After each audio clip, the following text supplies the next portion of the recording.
Esselamu Aleyküm aziz ildeşler. Selamu Aleyküm Sapara ve Tahir ildeşimiz. Salam, Size de salam. selam.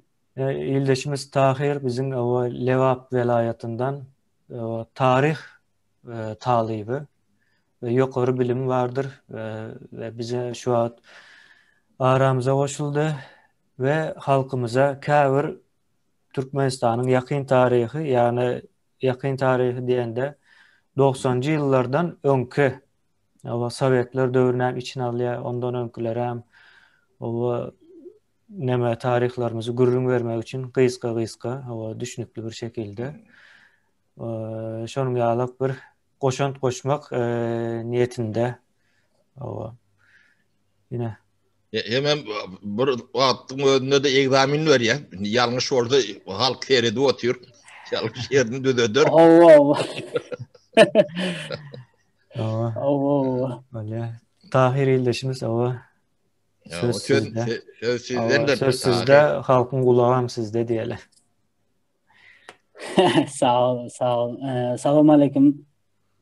Öňünden emmäňize sapara kemine halkymız, ildeşlerimiz, mähraban ildeşlerimiz emmäňize salamlıyorum. Näme diýin? Türkmenistanyň men özüm tarih bölümünden, tarih uğrundan biraz okanım için, biraz şu uğurdan biraz özümü nemeden için de Türkçesini aynen geliştirelim için diyen. Hı hı. Birazcık olsam yani öncesinden Türkmenistan'ın şu Sovyetski Soyuz diyorlar yani Sovyetler Birliği'nden önceki dönemlerinden yani azıcık gepleşmek, azıcık gururun etmek istiyorum. E, Şimdi Türkmenistan'ın şöyle bir nemesi var, geografyası var, geografya diyorlar. Denize yani Hazar Denizi diyorlar da onu Hazar Denizi değil, Hazar göl bolup geçiyor o. Dünya standartlarında dünyada hem bir yerde sorasan ya da bir kitapta ya da bir näme eline ilişen bir zat bolsa okusan zaten Hazar göl bolup geçiyor. Türkmenistan'ın şu taýda Orta Asya'da käbir devletlerin komşusundan nemesi yok da. Denize çıkışı yok. Şöyle devletlerin var yani düzenki onun yanında bizim komşumuzun var. Yani diyecek böyle zadım yani önkü zamanlardan beri çok eski yani önkü zamanlardan beri Türkmenistan'ın şöyle bir nemesi var, geografyası var. Yani denizlere çıkıp olmaya, denizlere yol yok. Yani bunun nemesi sebep demeyen de ne diyeyim şimdi birazcık olsam Türkçe okanımız için yani Türkmence dilimiz gidenek baştan ildeşlerimiz yani. Neme karıştırıver gerek düşünmeyen Sapara. demeleri orada düdüdür ödüm. Sapara şunu ben hazır düşündürecek öyle yani Türkçe okap öğrenimiz için şimdi berde gelip Türkmence gurlap bilemiz yani dilimize alışınamak okamani ne öğrenmeni ne düşünmeni ne Türkçe'de öğrenemizsin. Delili yok.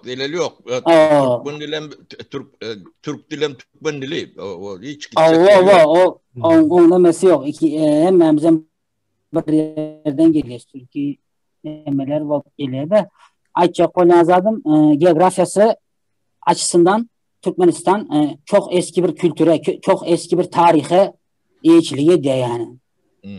Ne desek bunu? Her xili kültürler var. Şimdi adamzadın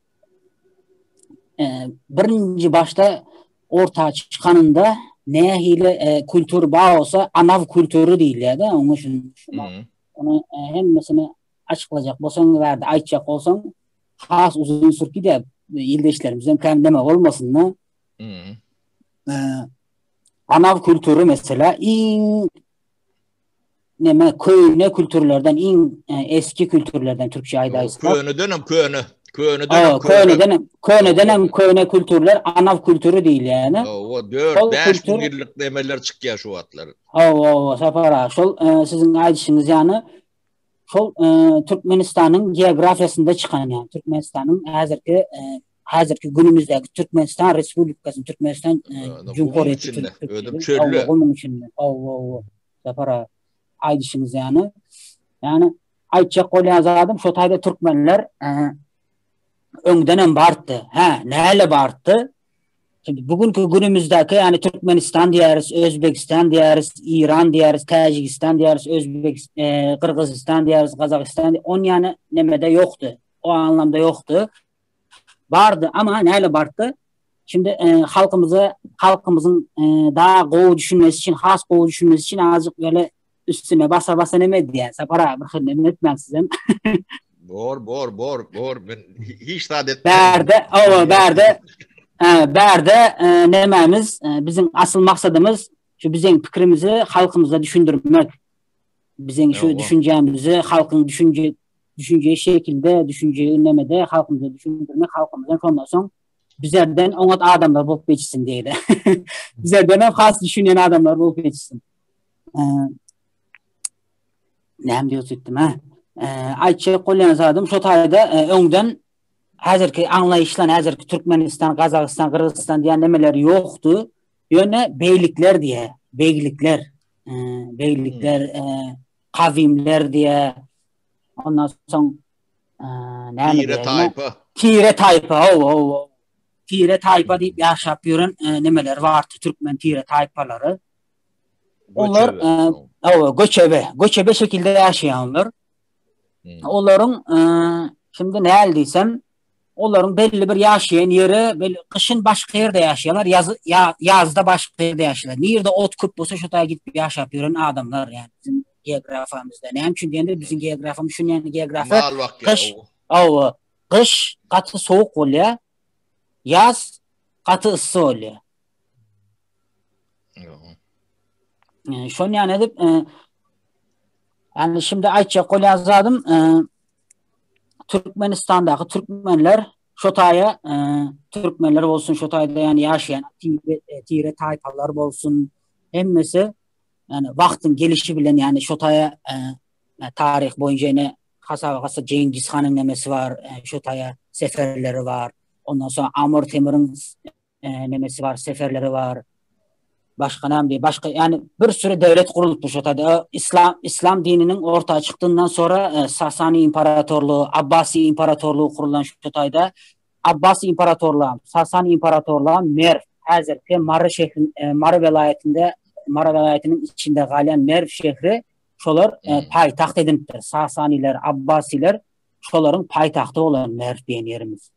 Son Selçuklar Selçuklar başta şotayını Merv paytaht ediyorlar. Ondan sonra nemeler serhetlerini genişlet diyorlar Safara. Serhetlerini genişleten son İran tarafına daha da Günbatar'a doğru. İsfahan'a geçecek. İsfahan, Rey diyor, İsfahan diyor. Ondan sonra zaten Selçukluların, büyük Selçukluların şotay İsfahan'a, İran'a geçmesinden sonra zaten şotayda en büyük medeniyet, yani şu an zaten ne etseniz internete girip yazsanız tarihte en kettik kitapxana deyip yazsanız en ulu kitapxana deyip yazsanız İsfahan deyip çıkıyor İran coğrafyasında. Yani büyük Selçukluların, Türkmenlerin Kur'an kitapxanası. Biraz kitaplar okuyan kendileri ön zamanlar. Son koyup dururlar bir Türkmenler kitap okumak. Safara aydışınız yani. Önkü zamanlarda Türkmenlerden şonu yani bir alımlar, şonu yani bir fikir adamları çıkıptır.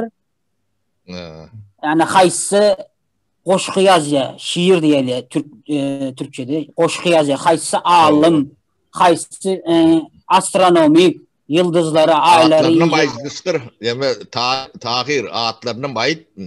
Aydayın şahirimiz yine.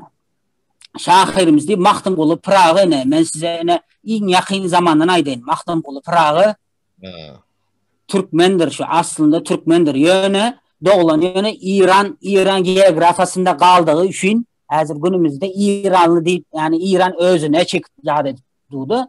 Yöne aslında Türkmendir. Yazan koşkularım şiir diyorlar da şiirlere Hı. Türkmencedir. Türkmen dilinin güçlenmesi için yazan şiirler. Hı. No. Yani Türkmen dilinin ne güce sahip olduğunu, ne güce eye olduğunu görkezmek için yazan şiirleri var, koşkuları var Mahmut Bulay'ın. Hazır günümüzde yani İran'da da oluptur. Mezaran Gurgun. İran'da men No, gurgun. No. Etrek gurgun mu ne? No. Şonu hazır günümüzde İranlılar İran coğrafyasında da oluptur. İranlı bu zat deyip özüne. Yani önden bunun yanı zat yoktu.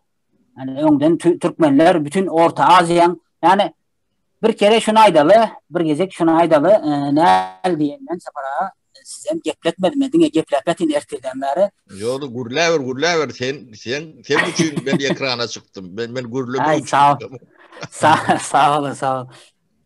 Bu önden hazır Orusça aydanda granitsa, Türkmençe servet diyen zaten bulmanı için yani adamlar pasportsuz ya olmasa vizasız her yere gidip bilyade giyirip çıkıp bilyade şolar yani bolan son adamlar yani her yerde doğulvan bilya her yerde ölven bilya yani halkın şimdi hazır düşünmesin yani baktım bola İran'da doğuluptur İran'da ölüptür İranlı bu bize nemesi yok deyip de azıcık olsan halkımızdan haişim ricam diyorlar Türkçe'de haişim azıcık olsa bir mahtum bulayım koşkularını açıp bir okak görsünler neme barada yaz ya yani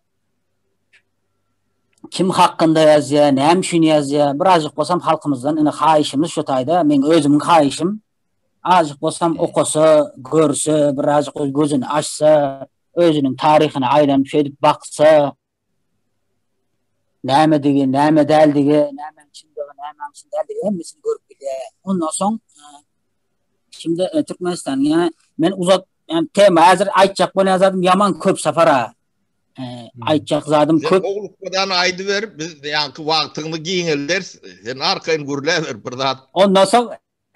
ondan sonra ildeşlerimiz görmez bize köp geplesek Görür. Gıdıklı da adaysan görür. Gıdıklı olsa onu başka mesele. Şimdi yani doğru. Şimdi gelele bu Türkmenlerin önkü zamanlarından azıcık gepledik. Hazır ben geplep dursam yani tema uzak gidiyor zaten diye köp yani gepler yani zat köp. Azıcık olsam da beri azıcık sonku dönemlere gelecek olsak Türkmenler yine Sovyetlerden ön ne bolup yaşadı, ne bolup yaşadı, kim bolup yaşadı sonra ona cevapları azıcık sorulara cevap vermeye çalışacak. Şu geografide Türkmenler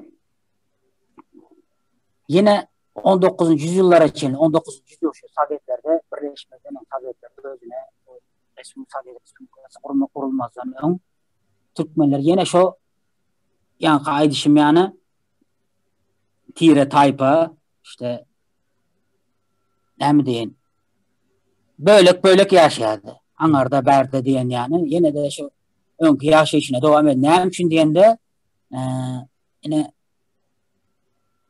bir sosyolojik açıdan baktığımızda mesela kimine doğumumuzdan aydaysın kimine doğumumuzdan azıcık olsam bizlerden bilgili azıcık da bayağı bilgili sosyolojik açıdan tabi sosyolojik açıdan mesela şimdi Ayça Kolyazad'ın bir seminerde küçük çağa semiyasını gören özünün kettelerine ullarından semiyasından atasından enesinden gören zat eder. Yani yani ulalar yani olam yani bu da yani bu tarih nemesine girmeyen işi köp girmeye sosyolojik açıdan daha ağır neme diye ağır bahsediyor. Şunun için kimine nemettim kimine bilendir birazcık olsam bu nemeleri Ayça Kolyanzadım sapara şimdi önden beri gelen bir düzen var. Düzen dediğim yani sistema var. Şu tayda Türkmenistan geografyasında yetişen adamlar da Düzgün Türkmenistan. Türkmençe de çok oluyor. Düzgün oluyor da. O düzen düzgün o. Şu tayda yetişen adamlar önkü sistem hazırem. Yani şu vakti gurrungal. Hazırki gurrungam, hazırem şu vakti şu gurrun edip bileriz biz.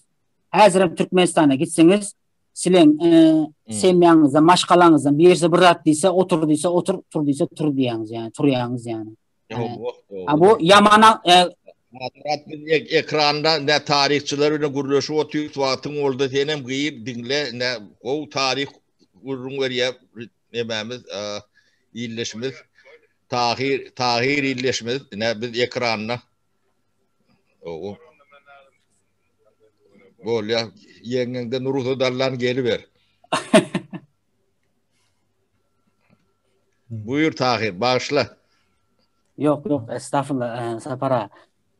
De bizim geografi ne eldiysem Sapara şu Türkmenistan 19. yüzyıl 18. yüzyılın asırın sonu 19. yüzyılın başları 19. yüzyılın ahirine çenli.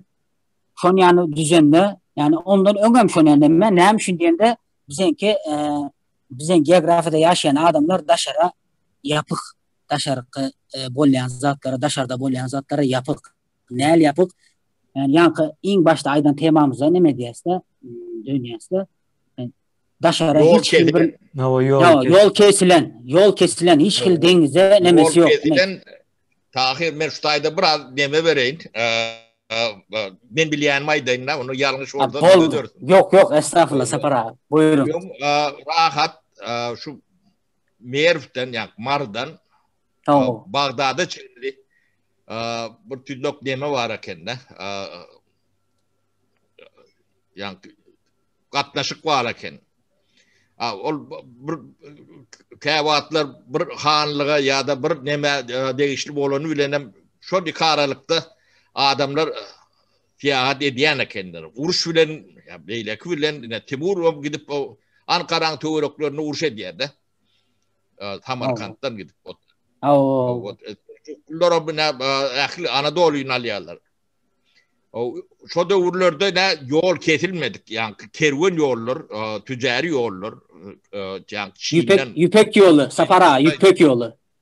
O yüpek yolu Xitay'dan Akdeniz'e çenli, Orta Deniz'e çenli, yakı birim değil, 3-4 demirlerden şeyle gidiyen ekenne. Çok atnaşık bağ demek. O atlar boynum yok, samolodum yok, yani Mercedes maşinlerim yok. Yolum yok yönü çok atlı var eken. O dilim şonu göre ösün. Ben fikrimce yani ortoğrak dilim bolun ve Selçuklularda ne Ömer Hayyam Selçuklu'nun nemesinde köşk şahiriyalık oluyor da elk şah nemen gövürlerini. O birek düşünşen olmalı. Ben fikrimce. Hayfidle urlaptırlar. Şu anki Türkmençe değerliğe belli. Sapara ben size gepinizi böldüm katı görmem. Burada açacakta Türkmenistan'ın önkü ulanan alfabeti yani açacaktım da Sovyetlere koşulmadan önceki alfabeti Arapça alfabeti ulanıyorduk biz. Şotayda Türkmenistan'da Türkmenler hem mesela Arapça alfabeti ulanıyordu.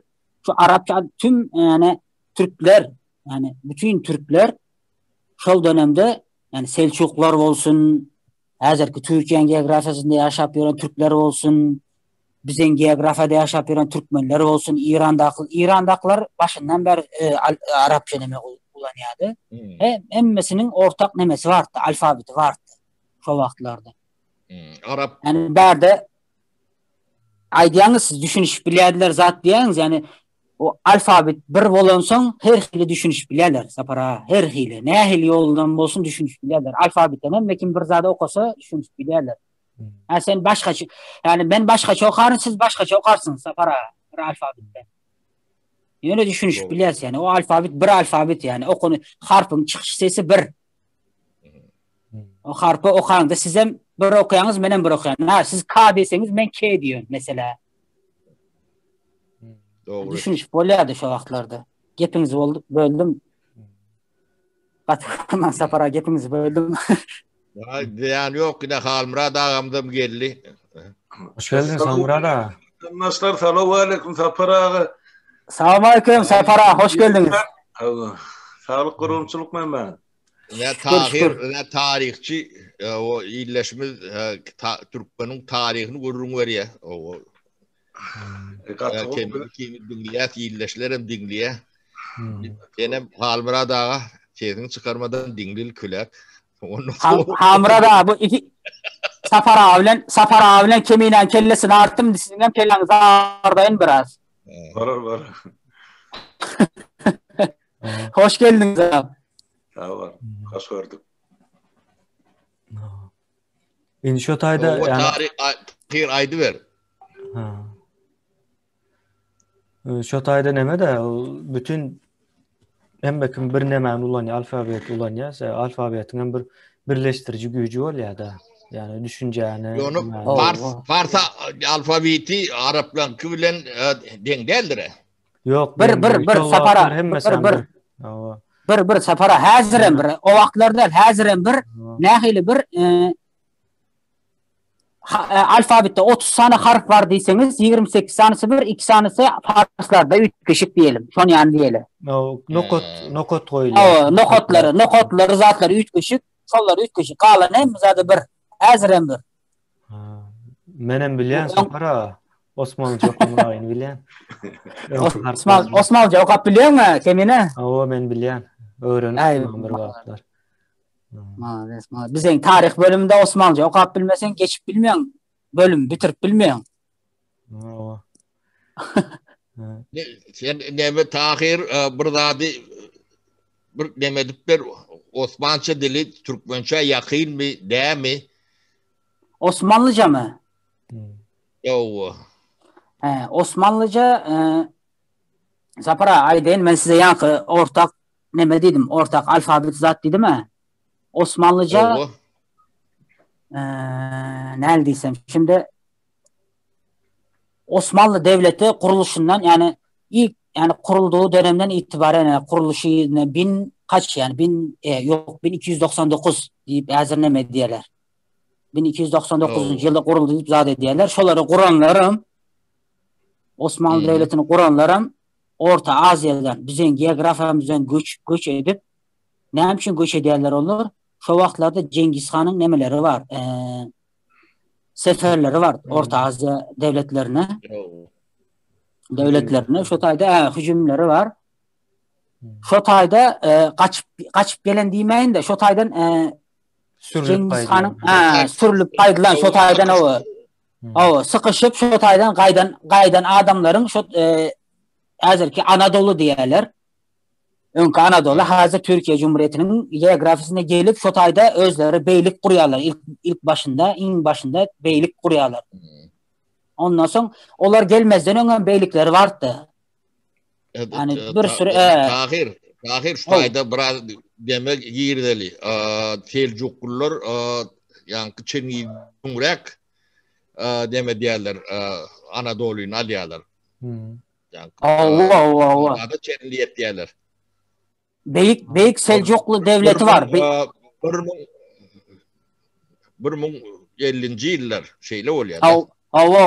Şu 1000. yıllardan sonra Dangdana Kan Savaşı var. Dangdana Kan Savaşı'ndan sonra Büyük Selçuklu Devleti Toğrul Bey, Çağrul Bey şoların arasında kurulup başlıyor. Ondan sonra Büyük Selçuklu Devleti Şotay'da kuruluyor. Sizin ayetişiniz yani o Cengiz Han ondan sonra sizin ayetişiniz yani Sapara. Doğru ben ona ayetmanın azıcık yardımına çıkaran boluşum mümkün. Katılırım. Yan kaydan gepinize merf dediniz, ortak dil dediniz. Ortak dile ayttım ben. Ortak dil, ortak alfabe yani. O şuna ayttım. Merf dediniz. Merf'te şu bütün İslam nemeleri, Sasaniler, Abbasiler zat dedik. İpek yolu dedik. Bizim geografimizden Merf'e geliyor. Çin'den, Kitay'dan gelen İpek yolu Avrupa, hazırki Avrupa çeline uzanıyor şu nemesi. İpek yolu Merf'te yani aydan zadınıza azıcık koşmaça özüm nemem bilgimi koşmak isteyenler Merf'te yol şu İpek yolu Çin'den Kitay'dan bir saniye nemede geliyor. Yani Adnastaronu diyelim. Anastron yol bilen gele, tek yön bilen gele yani bir saniye yol merfte 3 ayrılıyor. O vansanın üstünden geçik kaydı ya da. O Safara. Şu merfte 3 ayrılıyor. Ondan sonra birisi 2 saniyesi Hazar'ın üstünden, bir saniyesi İran'ın Hazar'ın aşağısından İran'ın üstü bilen. Şeydik geç gidiyor.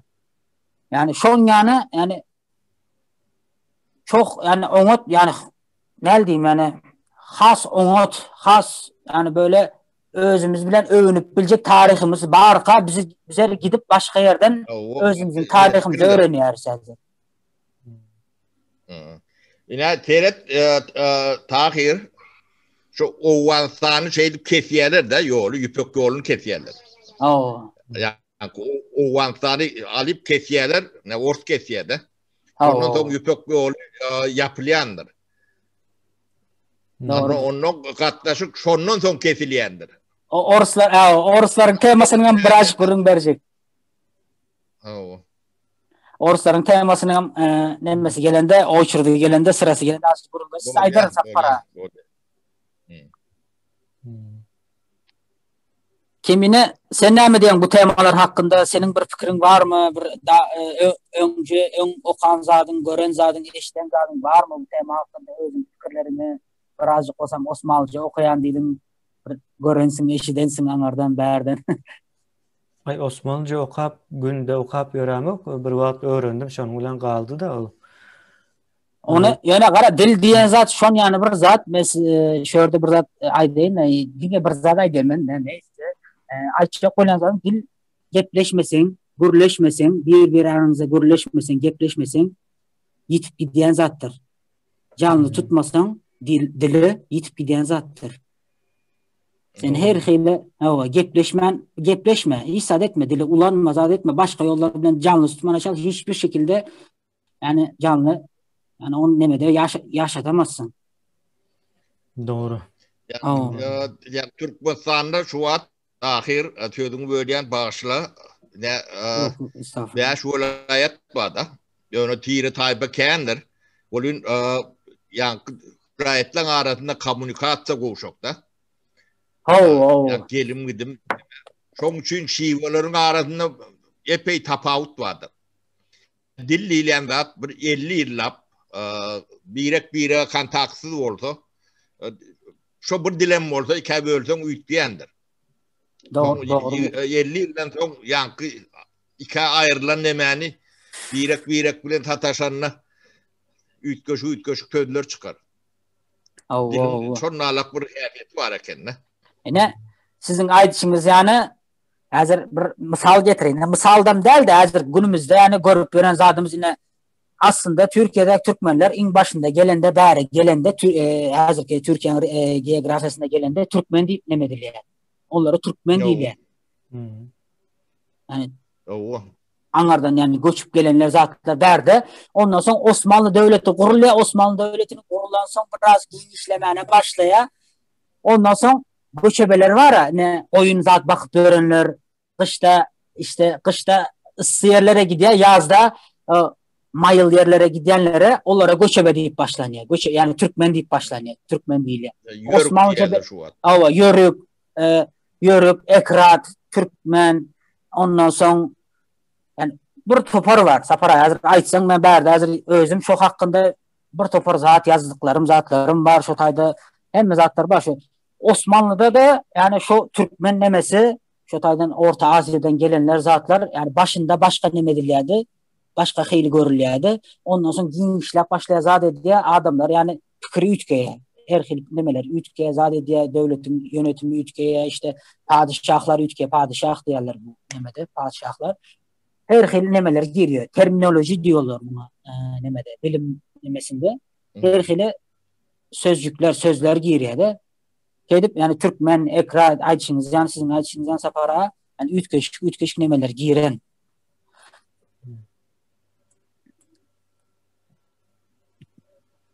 Ben bir mut ruhsat sorasam sizlerden bolar mı Safara?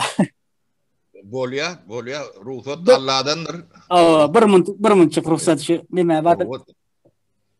Tarihi kemine idar kemiğine tek tarihini dinleyelim biraz.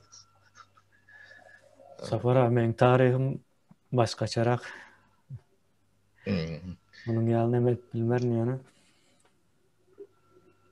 O yönü tarihi kıysa aytmak kıyın. Bunu yani etaba bölük edip demet aytmaly bolmasa yıllar garıştırtan tarih garışık diýdi. No nemäniň aýtjak bolýanam Yani tarihimiz gaty renkli. O entem bu yazga yine bir diyeme Türkmenistan töwereginde urken yazga geçen yeri yok da. Yazgı neme kan bizde dilden dile geçýär. Dilden dile geçýär. O dilden dile yöne o da Osman tarihi vardır. Yöne onu da doğru elurup yetişen oklar entek 5-10% öğrenilendür. Kalan şu arşivlerde Osmanlılar şu döwlet gurandan bäri yazga alýan ekenler. Neme var bu taýda? Soy ağacı diýerler-de. Näme? Yedarka diýip aýdylýar bizde mesela. Bu taýda Yedarka däl, Hasam Köp arkası yazılıpdyr. Şu 600 ýyldan bäri. Şu birinci Osmanlı topraklaryna nireden göçüp gelenliklerine çelli ýazýar. Onam E-Devlet'e giripdirler Türkiye'de. E-Devlet'e girip görüp bilýärler yani. Şu wagt demet girip görüp bolýan. Hawa girip görüp bolýar. Şo taýda meselem özüni Kürt diýip bilýänler Türk çykýar, Türk diýip bilýänler Kürt çykýar. Şonuň ýaly nemeler bar. O näde biderlap bolýar? O näýle Ol sistema bar arhivdäki bolan maglumatlary alıp elektronik neme ýüklediler. E-Devlet'e yüklediler yani. Hem mezetini yüklep bilen nedirler? Katı kendi adı. Yok, hem mecesini bilmedim yani katı uzun vaqtda yüklediler onu.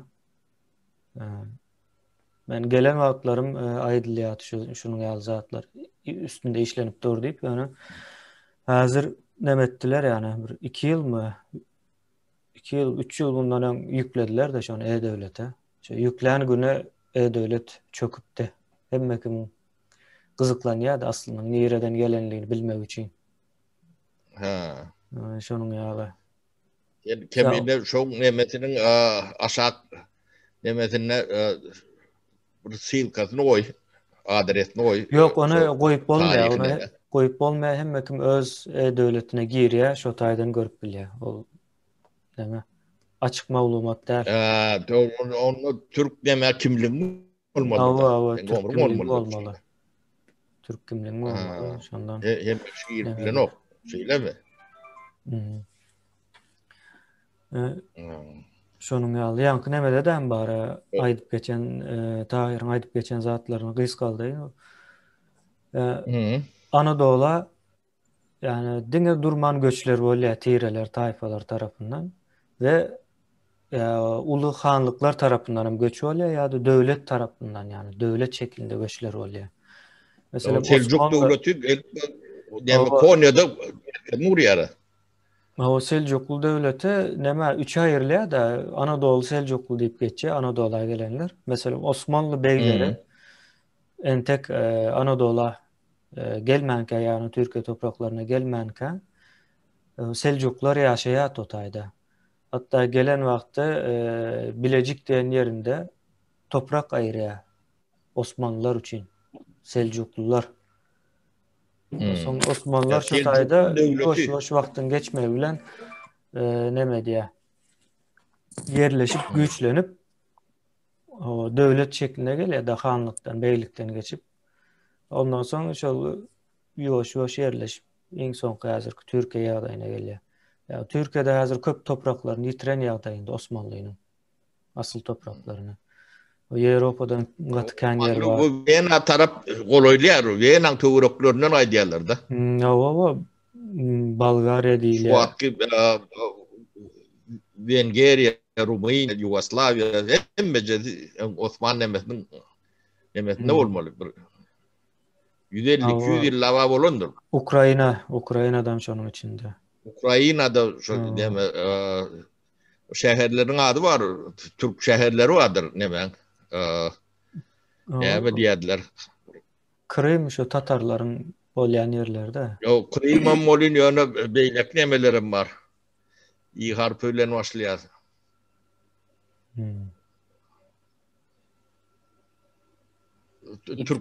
Türk sözleri kendir. Türk atlı nemeler, şehirler, Ukrayna'nın. Häzirki sapara Macaristan diýerler. Türkler Macaristan.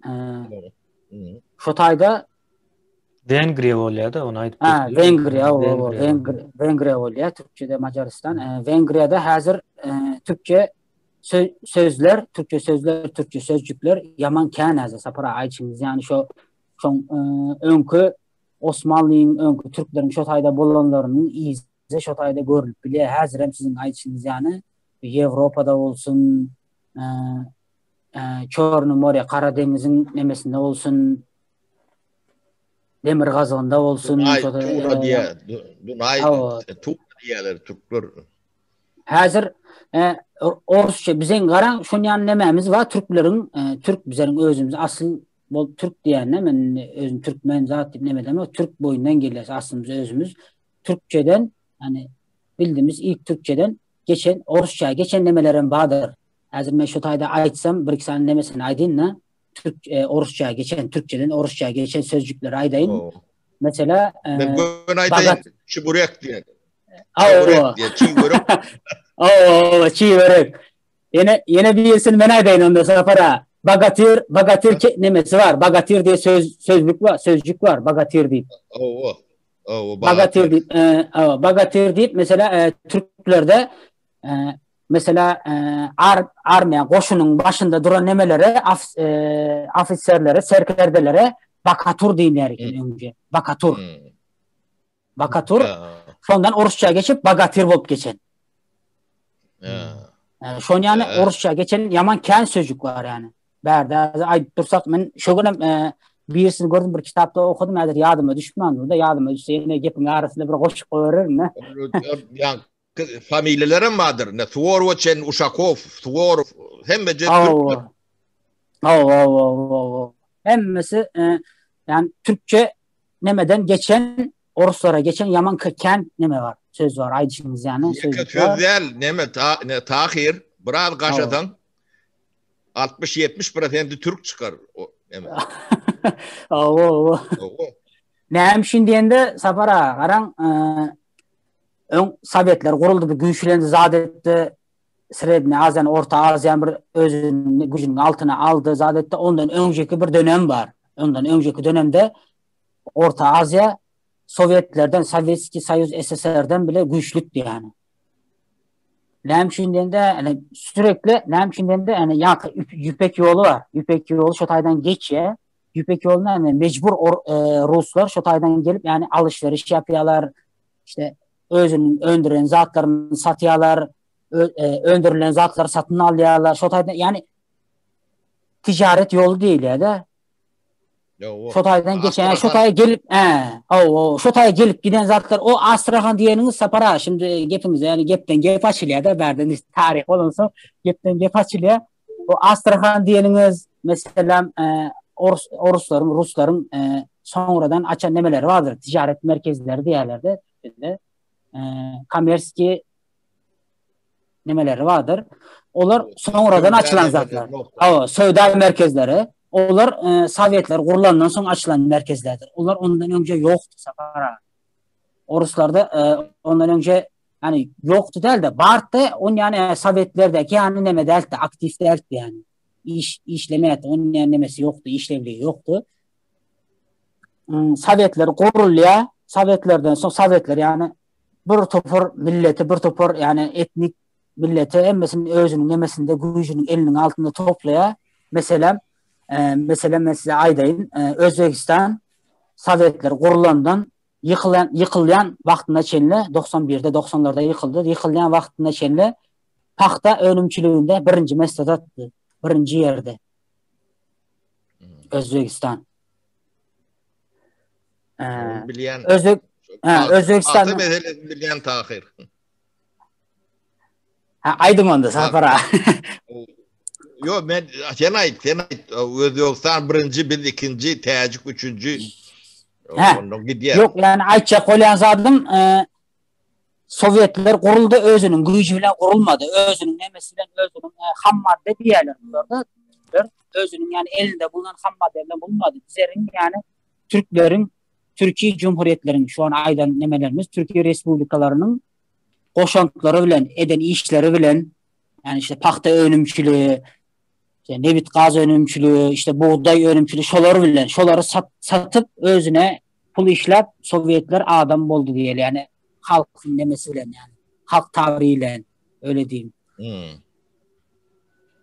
Mesela Özbekistan birinci mesledeyken Özbekistan'ın paxtasının birinci neme edilen yeri transport edilen yeri ithalat edilen yeri Ukrayna.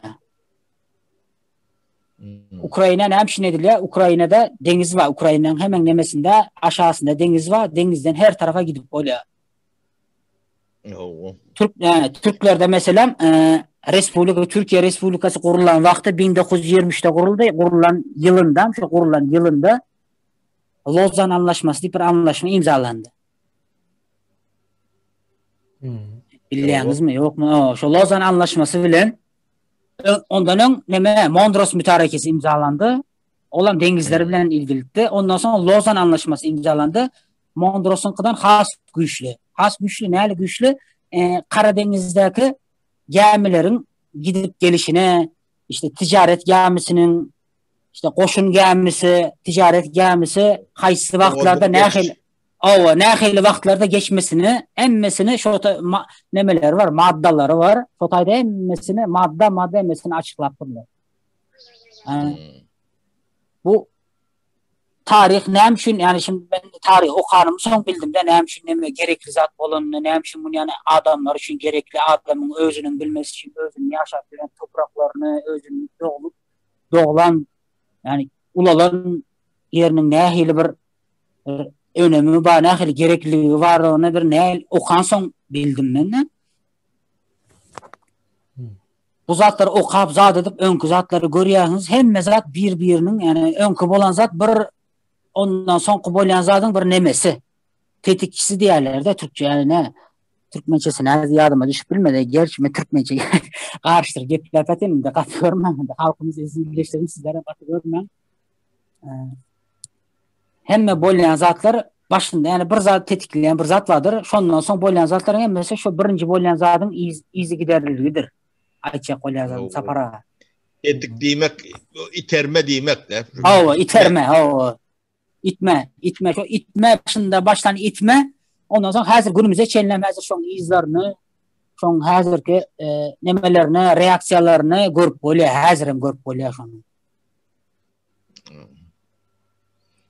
Ya tarihi bilmesen daşına şuun kunam eylak belana seyredin de yalgış neme veriyen de. Tarihi Men hazır burada deyin Sapara Yusuf Has Hacip diye neme var. Kutatku Bilik diye bir kitabın yazarı var. Orta Asya'da neme olan Yusuf Has Hacip diye izleyicilerimiz internette yazıp girip Yusuf Has H'sini yazsalar Has Hacip çıkıyor. Yusuf Has Hacip yazıp Çotay'da nemesiler Kutatku Bilik diye nemesi var. Sonra aydan gepi var da sonra aydasını gelirler. Türkçesini aydayın Türkmencesine ondan sonra açacak. Memleket diyor kılıçla alınır, eğitimle elde tutulur diye. Doğru söz. Şimdi Türkmencesini açsam bir yere gitsiniz, bir devlete alacak olsanız kılıç bilen alarsınız. Bilim, medeniyet, özünüzün biliminiz bilen elde tutarsınız yani. Bu yani şimdi önkü bizde ne 200 yıl yaşayan adamın aydan zadını biz hazırım edip bilemizak. Bizden öncekilere edip bilmendir. Düşünüp bilemizak. Doğraydı yani Safara. Düşünüp bilemizak. Onu düşünmek için yani okumalı, azıcık okumalı. Şutayda bir haişim var bizim izleyicilerimizden. Bizi göre oturan, bizi izle oturan izleyicilerimizden bir haişim var. Eline ne mi ilse, ne mi eline gelse Öňüne näme çyksa birazjyk okasunlar, gazete okasunlar. İň bolmanda gazete, jurnal okusunlar. Tarih däl, hukman tarih däl. Hukman tarih nemesinde däl, tarih ugrundan däl. Günümizde bolup duran zatlardan bir jurnal çykýan bolsa, bir ýazy çykýan bolsa öňüne okap, birazjyk gosam şu okan zadyndan biraz düşünjek bolsunlar. Näme şu näme bolýar şu yani halkymyzdan haýşym bärde men näçe aydan beri, näçe nemelerden beri görýän programma, neme diýen kommentlere, zatlar neme diýen halkymyz birazjyk nemerek näl diýerler? Kıssak canlı diýerler. Azıcık bir kıssak canlırak. Holukmaş. Bir soragyna jogap bermesiň hemen men soragyma näme üçin jogap bermedin? Kıssanmaly däl, bärde bir tema gepleşilýär, bir sizlere düşünjek, bir zat düşündirilýär, bir zat düşündirijek bolýar iň azyndan. Azıcık düşünjek bolmaly, öňüňize gelen zady okamaly.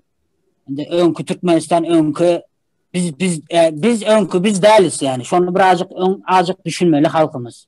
Bärde şonu aýdaýyn men haýşym halkymyzdan, izleýişlerimizden.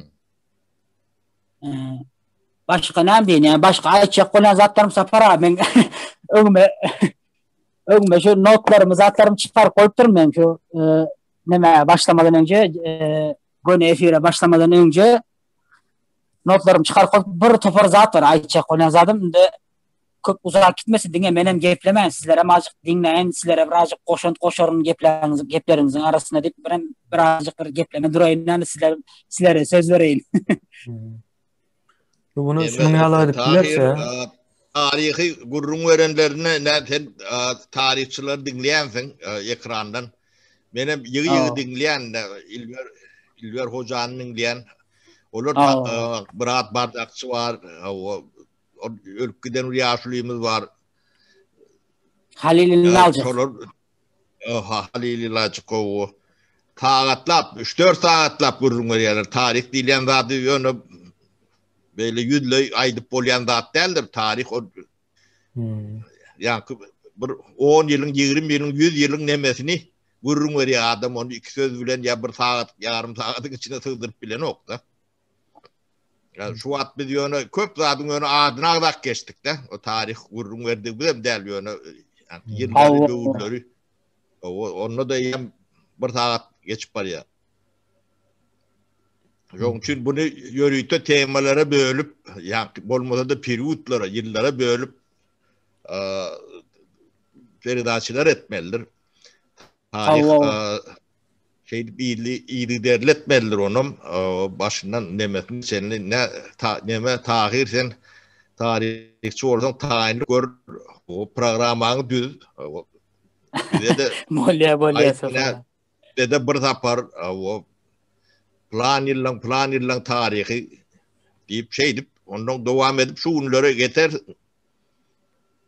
Men hazır oňat pikir sapara gowy aýtdyňyz. Men hazır tema girdim, başyndan bir girdim, bir neme boldy, başyndan girdim, ortasyndan girdim, kabak soňundan girdim, nemesinden girdim. Yani näme üçin girdim? Halkymyz birazjyk bolsam bir pikir sahibi bolsun. Gyzyklandyryn, birazjyk bolsam özüniň tarihine gyzyklansyn zat diýip nemetdim de. Yani o nemese men üçin has oňat bolar. Siziň aýdan pikiriňiz. Bu yıllara bölüp dönem aýtşyňyz yani mesela 19-njy ýüzyylda 18-nji ýüzylyň ikinji ýarysynda näme boldy, 3-nji ýarysynda näme zaten o has oňat pikir. Ýöne men hazır kemine bilenem ondan öňe gürleşdik zat etdik. Men bir halkymyz üçin halkymyza ýönelik öz ildeşlerimize ýönelik birazjyk bir pikir sahibi bolsun.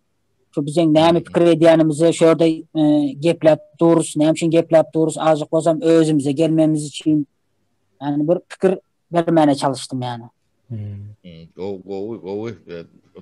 Dol mas'uliyet. Birazjyk köpem gepledim, başlarsınız sapara. Yok tarihçi oradan gürlemeli olsun. Setin çıkarman tarihçi olup bolyan nädir? Gürlep tarihçi bolyandır. Doğru. Sana ödün ýarlak bir kärdeşiň hem belki çıkar öwet bildirip onun iki sanak tarihçi bire urun verse hat gowy onun bizem gap ýöne dinleýiji bolup kätede düşünmeýän zadymda sonra versek ne tarih şeýdi açylmalylar. Tarihi mün yılın tarihi.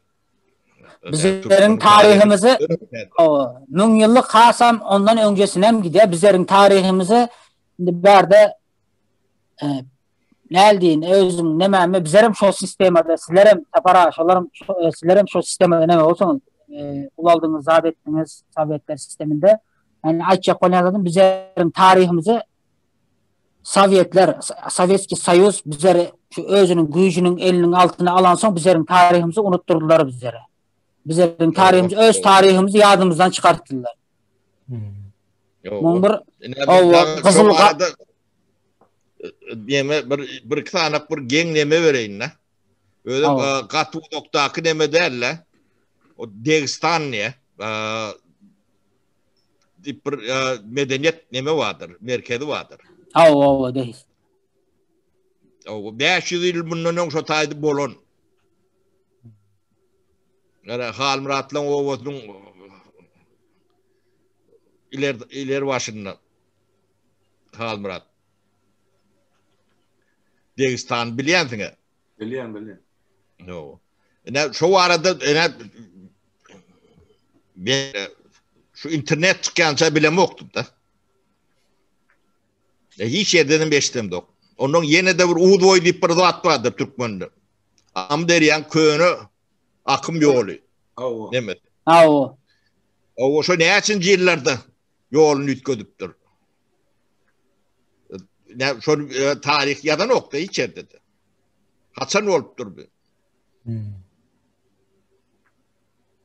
Onu çok yönü yankı yılanlı taraftan çölü beri Aşgabat tarafa çölün içinden gelende çölün içinde şeyler platalar var da ön ekrançılık olan yerler.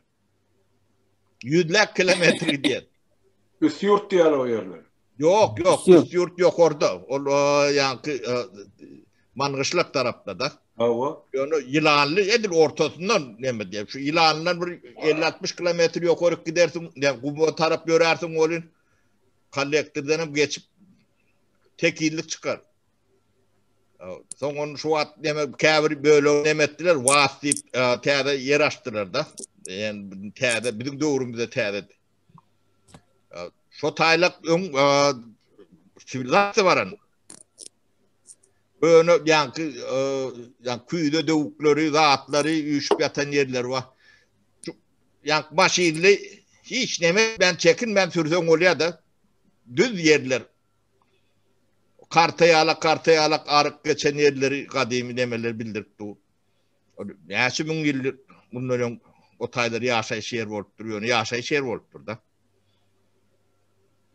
Tarih bütün kumuluk içi kişi hep durumdur tarihte. Yani bilen adam yok, yadayanam yok.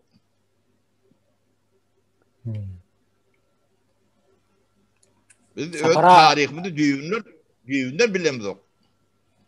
Sapara her şey alak biliyaz. Ne aylak beren ortalar bize yani şol informasyonlar var. Onun yani doğrularla.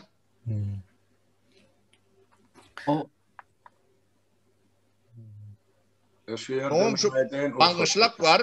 Türkmen'in köp nemesi, kadimi nemeleri şu taydan gurrunları, mangışlak gurrun katı kendi geçendir Türkmen nemeleri. Köyünü rivayetlerinin nemesinin içinde. Ben inen pakirem gurrun verende şu mangışlak var da gurrun veriyette.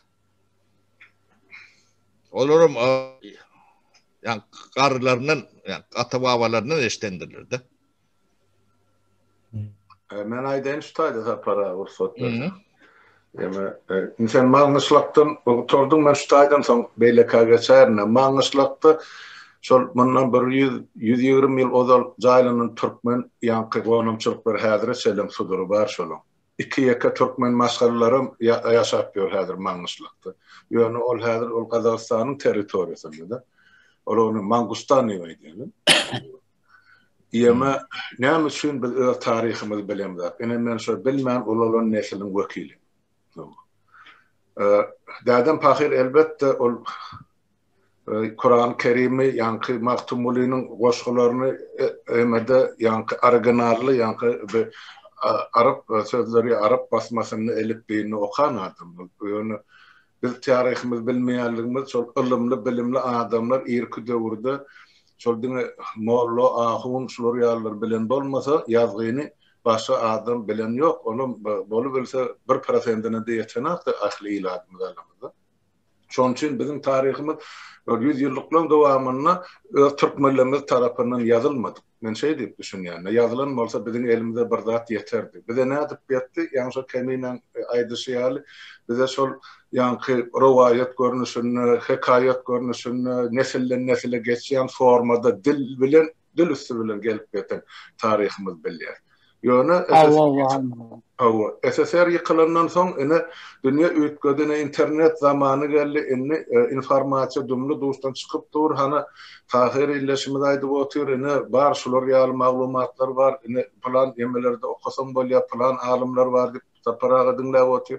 Beýleki men özüme tarihden ine şol SSR zamanyna näme uradilen bolsa şondan daşgaryn kän bilýän zadym ýok. Onu aýtmak gerek. Ýöne şoňa ymtylma bizde de bolupdy, biziň halkymyzda da azda kärne. Şoň üçin biraz bilgimiz bar, başga ýok biz. Ilmy taýdan bilgimiz ýok, geçmişimiz bar edi. Ýöne şol Türkmenistanyň Ilymlar Akademiýasyndan tarihi bölümlerden tarihçilermi ine ümresenip ýaşalymyz bar, bir toparlanýar bilýär. Ine şol adamdan bilgilerini ýygnap, toplap, ýene-de bir Türkmeniň täzeden şol gadym taryhyny dikkatmek, ine tahir ýaly kemine ýaly ýaşlaryň boýnuna düşýän borç diýip düşünýän. Bular ilymy bilimi ýetig adamlardan. Gaty dogry belläp geçdiňiz. Şonu ýene ýygy giderli goýulsa, meselem Türkmeniň taryhyny şol Çingir çozandan ýa öň ýandan başlanýan bolsa, şol ýygy giderli 100 ýyllyklary, 50 ýyllyklary bölünip şu güne şu zamana çelli gelip düşündük berseňiz, halkymyz üçin, gelecekki nesiller üçin gaty gymmatly iş bolardy. Şonu etmek gerek diýip düşünýän. Ýene de sizin görüşüňizde tarih hökman goşular tarihçiler bardyr, hakyky tarihçiler bardyr, ýa goşadyrnak üçin näki tarihçiler bardyr. Ine ondan Orsiýadyň tarapyn tutýarlar gelip çykyş edip başlar. Tapylar adam.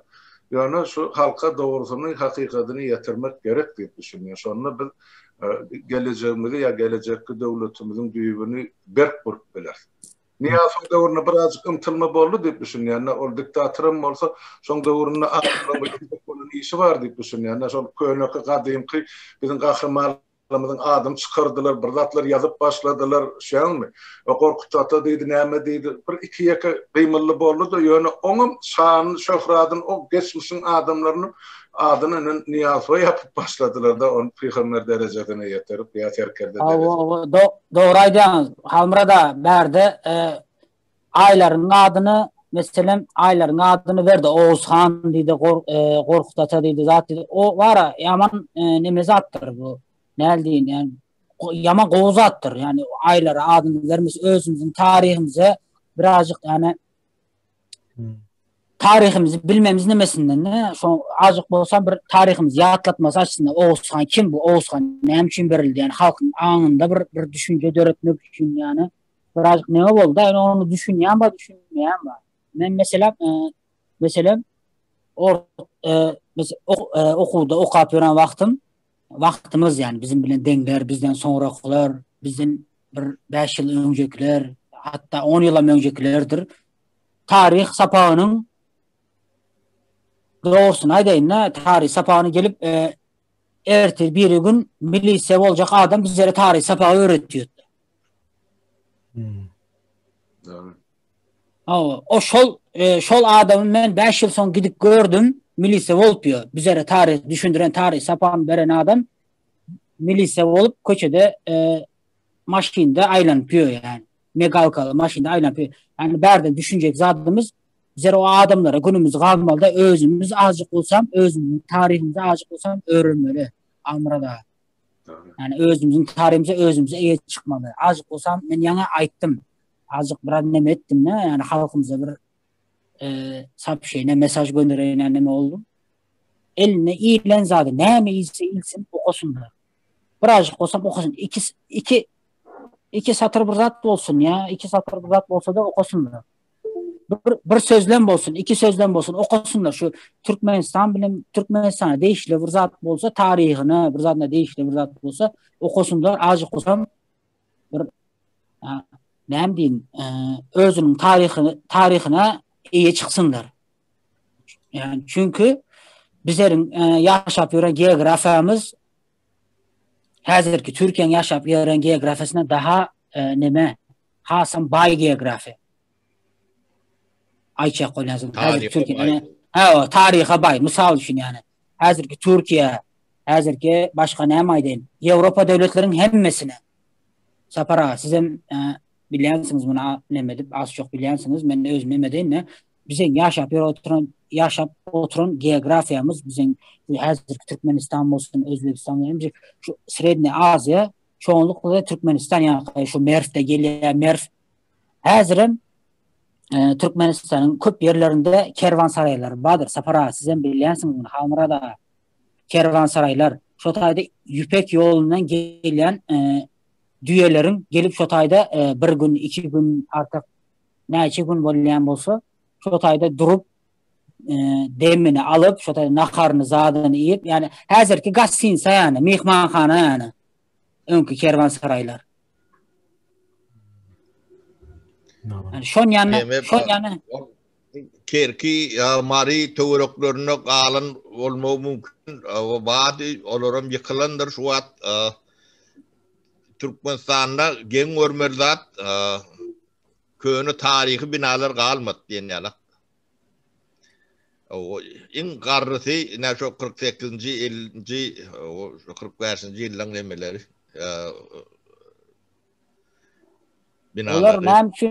Olar näme üçin sapara men size aýdaýyn, tarihi binalar näme üçin galmady?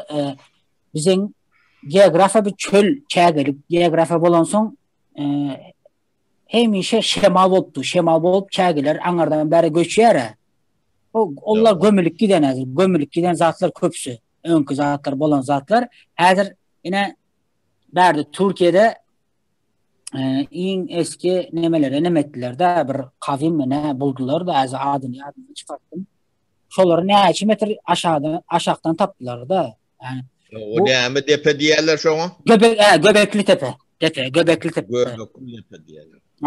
Göbekli tepe. Häzir internete ähli tarihi ütgötdi, adamdadyň tarihyny ütgötdi.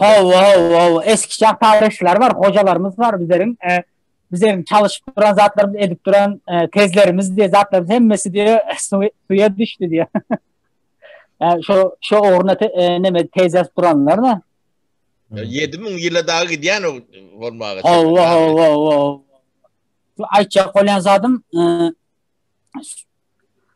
öňkü zamanlardan häzirki günümüze çenle dünýä häzirki görüşimiz ýany däl.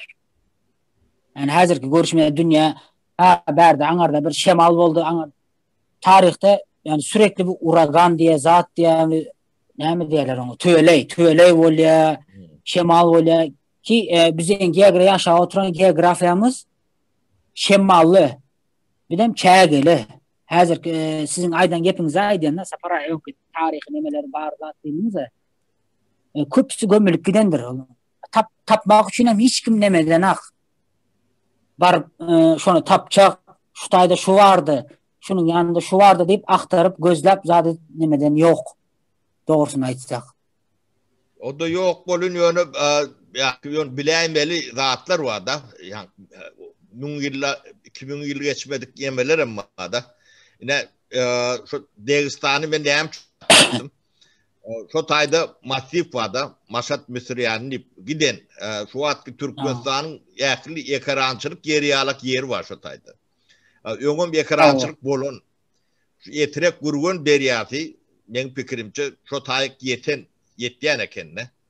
Bir 500-600 ýyl bundan öň bir tebigi betbaçylyk bolan ýer titrenmi neme şol ýanky şu Köpet Dağı tarapdan gelýär da. Yani o taýlary Köpet Dağı adyny başgaça tutulýan bolmagy mümkin da, Hinduş diýerler. Emem. Hindi koş. Ýokardan gelýän bolmaly şu İran tarapdan. Onun su kesilýär, ýaşaýşam kesilýär da. Bolmasa şu taýda şu adam da gadymy minaralar, atlara senli dur. Oňa 500 ýyldan känne diýerler de. Tarihçilerin nemeti. Şoň badyna bizim kitaplarymızda ýokdy. Ne bir tarih kitap geçdik de. Yok Sapara yok. Bizlerin okan tarih kitaplarımızda 10 yanı zatı yok. Ben özüm neme diyen Oğuz Han'ın nemesinden başlayanlar. Oğuz Han böyle bir rovayatla döraptır. Göroğlu böyle bir rovayatla döraptır. Beyik Selçuklu döraptır. Şeydi tarih dersini kurtaryadılar yani. Ben özümün okan tarih dersini düşünürsem size. Osmanlı devleti bilen hiç hele Osmanlı devletinin tarihi yok. Hiç hele bizim neme bağımız yok deyip ne diyorlar. O Türkmenlerin katnaşığı yok. Osmanlı. Ki Hamra'da men yaňam aýtdym, eşitdiňizmi bilmeýän Osmanlı devletini kuran adamlar şu taýda kuran nemeler, beylik diýerler-de. Türkmen beylikleri. Orta Asya'dan giden Türkmen beylikleri. Türkmen onlara başında Türkmen diýilýärdi. Hamra'da. Onlar ady Türkmen. Hatta Osmanlı'nın kuruluşu, Osmanlı Devleti'nin kuruluşu ile ilgili ravayatlar var. Adamlar mesela kulaktan kulağa mesela Aşık Paşazade diye tarih var. Aşık Paşazade tarihi deyip şu tayda kulaktan kulağa Aşık Paşazade tarihte özü yazya onun atasından, babasından diğerlerde Türkçe'de babası diyorlar. Atasından, eşiden, eşiden geplerini o kakasından başka birisi görün veriyor. Şeydip nemedip şu tayda geçiyor şu nemeler bilgileri geçiyor şu Türkmen beylikleri. Şu taydan Orta Asya'dan gelen Türkmen beylikleri. Yanında şu Türkmen beyliklerinin beyi oluyor. Hep beyliğin yanında bir beyi oluyor. Bizlerde yine tire taypan başında birisi oluyor ya. Şon yani bir beyi oluyor. Onun yanındakilara Alp dinle. Şu Alplar, zatlar hemmesi şu Osmanlı Devleti'ni oluşturan nemeler. Yani Kur'an'da adamlar şolar bizden anadan gelen şu Orta Asya'dan, Türkmenistan'dan bolsun şu Türkmen nemeler. Onlara Türkmen değiller. Nereden gelse gelaysın şolar Türkmen değiller. Yani İran'dan gelsin, Çin'den gelsin. Olan adı Türkmen'dir. Nereden gelse. Demede Türkiye'de Türkmen deyip soyadlı neme adamlar katı kendir başkalarlar. Ne Haluk Türkmen diye. Gökhan Türkmen var. O familyalar Türkmendir köpüsünün. Doğru. Otumadı Haluk Türkmen deyip. Adana yerinde. Türkmenistan yerinde. Size de yine bir bilgi vereyim. Adana dediniz Sapara. Ben de yine gepten oya diyen yani bu Osmanlı Devleti zamanında Osmanlı Devleti şu kuruldu zaten giyinişledi özünün bir sistemasını kuran vaktları onlar göçer diye bunlar. Göçebe yaşayanları Adana, Kütahya, Ankara, Eskişehir, Sivas diye nemeleri var bunların velayetleri var. Eşidensiniz ama şotaylara yerleştirirlerdi.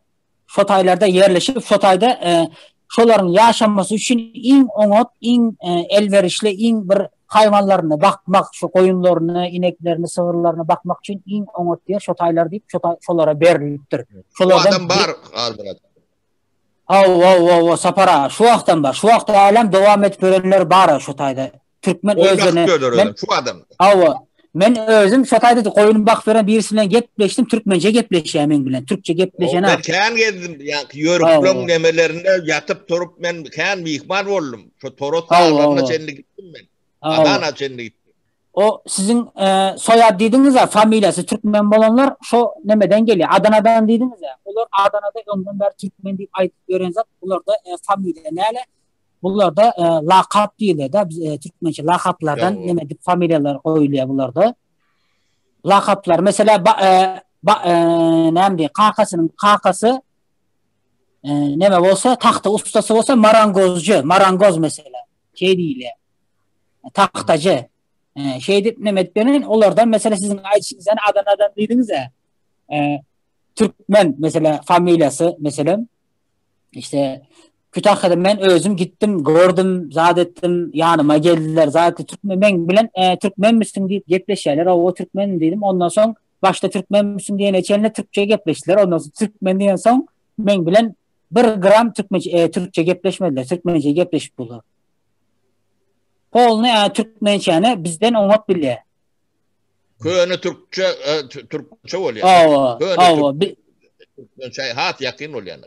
Bizden oňat bile yani özlerinin yani tarihine nereden gelenlerinin ataları nereden gelenine şolara soradım da sizler nereden gelýäňiz, näme edýäňiz diye. Köpüsü bilmiyor ama kabirleri hani üniversitede okanlar özünün tarihine näme bolanlar aýdypdy. Bizler şöýerden geldik. Şöýerden şu atalarımızın atası gelmiş zat diýip aýdypdy. Emme zady boluş yani. Yani ayçiniz yani tarih kitapları hiç kaysa bizlere bunu yani näme edenak biz tarih okan vaktimiz bu orta nemelerde okuwlarda zatlarda Köde de o näş 20 ýylla tarihe ünt berýärler. Tarih bilen gyzyklanany okdurlar türkler.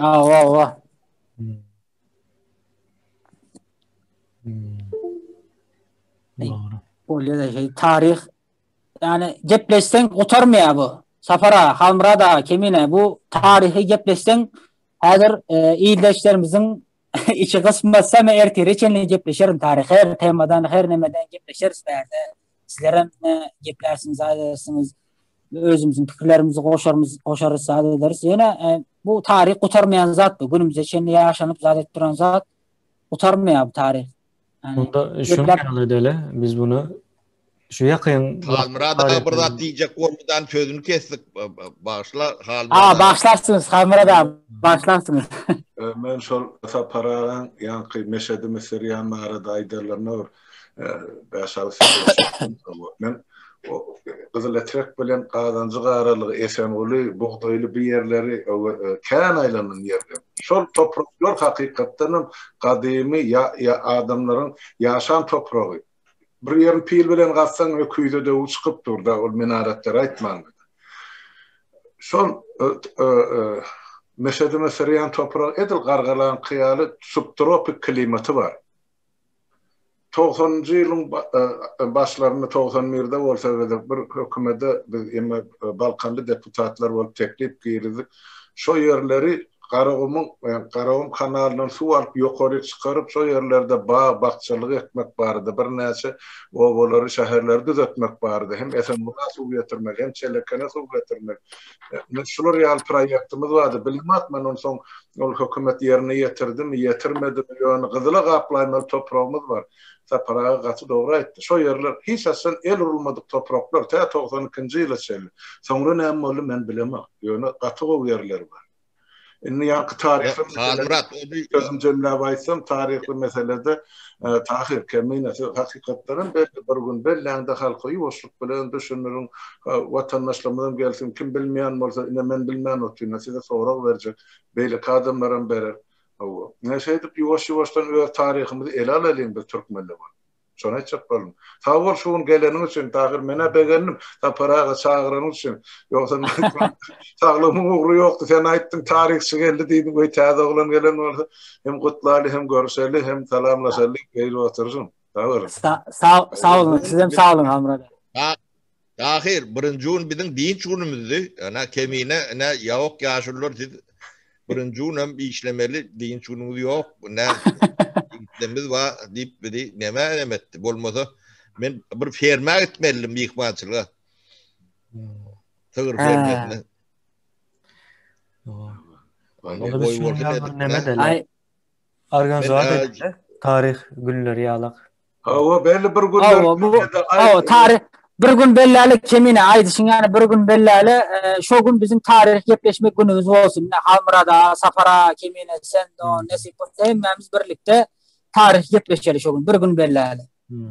O ödem açık efir edeli neme soraklaryny berer ýalyk ederler adamlar.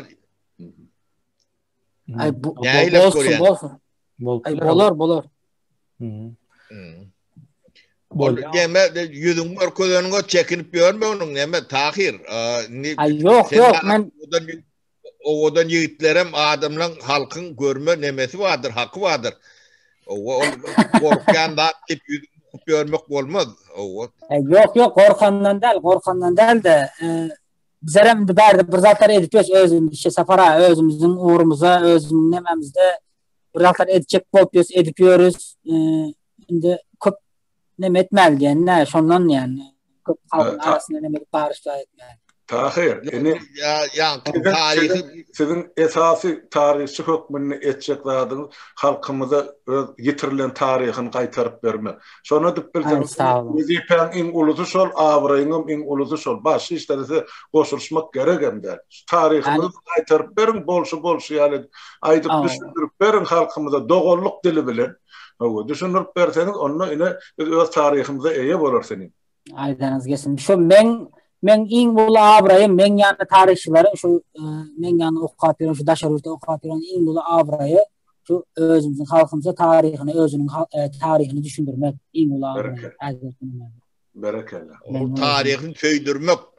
Onun o gözleri göndərip başlarlar. Tarih bunu söýdürmek. Tarihini söýdürsen özleri tarihte şunu yani bizim ata-babalarymız şeýdipdir, beýdipdir diýip özleri hareket edip başlarlar. Sapara, Hamrada, Kemine. Hemmemiz buna şahit boluruz. Hemmemiz şu taýda görüp durarız. Ine bizen eden zatdan bizler görüp bilmesek bizen oğullarımız, kızlarımız görer, bizden sonraklar görsün. Bizler şunu düşündüreli hazırki nememize, özümüzün den duşlarımıza, bizler görüp duran ildeşlerimize, mahrivan ildeşlerimize düşündürüp bildiğimizce düşündüreli. Ondan sonra galanı onların nemesine kalıptır diyeyim. Hakykay diýenim, sağ ol. Bolýan şu taýda nemedele? Bolýa Kemine. Aha, Bolýa Kemine. Aziz ildeşler, ýaşullar, Tahir ildeşler. Sağ olun, ildeşler, sağ olun, sağlıkda görüşelim. Hemmemize öýüňize saglyk, sağ oturuň vatandaşlar. Sağ olun vatandaşlar.